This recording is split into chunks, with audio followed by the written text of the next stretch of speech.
Ready 1 2 3. So దీన్ని వాపరైజర్ అని మనం అంటాం. దీన్ని ఇలా ఓపెన్ చేసి ఇక్కడ మనం చూస్తే మినిమం, మీడియం, మ్యాక్సిమం ఉంటుంది. మీడియం వరకు మనం వాటర్ పోసుకోవాల్సినటువంటి అవసరం ఉంటుంది.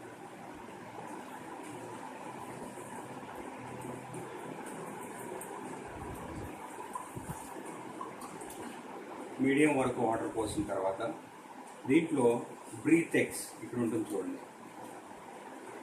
బ్రీతెక్స్ అనేటువంటి ఈ మెడిసిన్ని తీసుకుని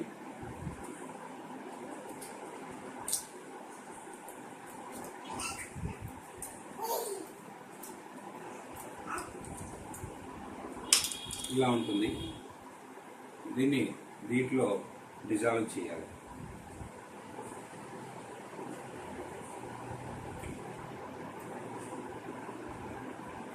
దీంట్లో డిజాల్వ్ చేసిన తర్వాత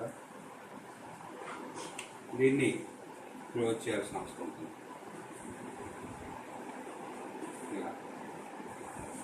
ఇలా క్లోజ్ చేసిన తర్వాత ఇటువైపు నుంచి మనకి వేపర్ బయటకు వస్తుంది. దీన్ని మనం ప్లగ్లో పెట్టి స్విచ్ ఆన్ చేయాలి. స్విచ్ ఆన్ చేసినప్పుడు ఇది హీట్ అయ్యి దీనిలో నుంచి మనకి వేపర్ బయటకు వస్తుంది కొంతసేపుకి.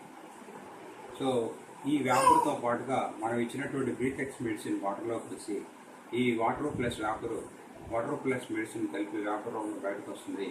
ఇది మనం మన ఇంట్లో ఉన్నటువంటి టేబుల్ దగ్గర కానీ లేదంటే ఎత్తైన ప్రదేశాల్లో, పిల్లలకి దూరంగా ఉండే ప్రదేశాల్లో దీన్ని మనం పెట్టినట్లయితే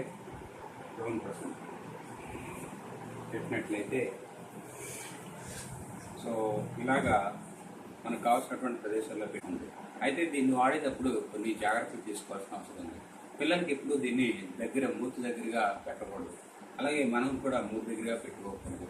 ఎందుకంటే ఇవి వ్యాపర్స్ అనేవి ఎక్కువగా వచ్చినప్పుడు మన చర్మం అనేది ఇబ్బంది పడడానికి అవకాశం ఉంటుంది. అందుకనే దూరంగా ఉన్నట్లయితే ఈ స్మెల్ అనేది సులభంగా స్ప్రెడ్ అవుతుంది. దాని మెడిసిన్ కూడా పిల్లలకి బాగా పనిచేస్తుంది అనమాట. ఇది వాపరైజర్ని వాడేటువంటి విధానం అనేది వస్తుంది.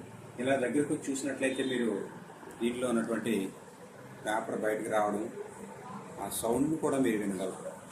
నేను ఫ్యాన్ స్విచ్ ఆఫ్ చేస్తున్నాను.